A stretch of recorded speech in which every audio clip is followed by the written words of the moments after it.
Police have launched investigations into the murder of environmentalist Joanna Stutchbury, who was found dead at her home with 4 gunshot wounds. President Uhuru Kenyatta has eulogized her and ordered security agencies to track down her killers. Anita Nkonge has that report. Known for her relentless efforts to conserve the Kiambu forest, it is in front of this very forest that environmentalist Joanna Stutchbury was brutally murdered. Neighbors say Joanna was killed on Thursday around 4:30 p.m. outside her gate.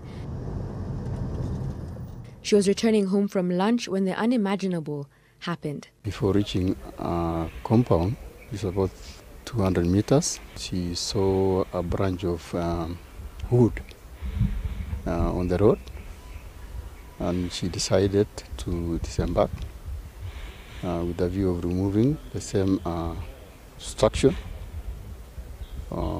In the process, he was shot. Mfanyikazi wa nyumba alisikia mlio kwa barabara, mimi nilikuwa mbali kidogo, ndio akanipigia akaniambia kuna mlio risasi amesikia hapo kwa barabara. Tuangalie, tukaona ngali yake inasimama pale haiendi.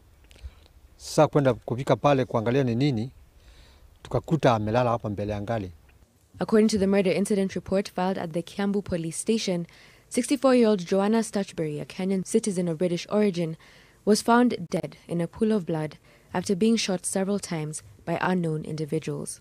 Many have since condemned the heinous act, including President Uhuru Kenyatta, who promised government action in tracking down the killers. Joanna was known for her environmental activism, particularly when it came to the Kiambu forest, where she was recognized for her dedication and passion for not only conserving it, but protecting it from land grabbers and other illegal activities. I came to know Joanne back in 2018. I came to know her via mutual friends.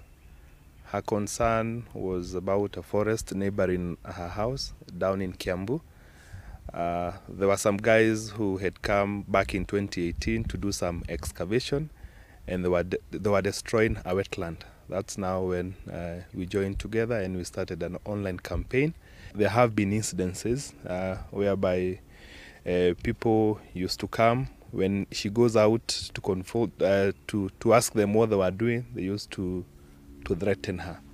Joanna is said to have reported the threats to the police at different times. There is an active case pitting her and some of the developers of the Kiambu forest. We need to see the government, and in particular the Ministry of Environment, protecting the wetlands and the forest that was so dear to Joanna Stutchbury. I think it would be testimony really to her to honour her by ensuring that there is no other part of Kiambu forest or its wetlands that will be parcelled out and given to private developers.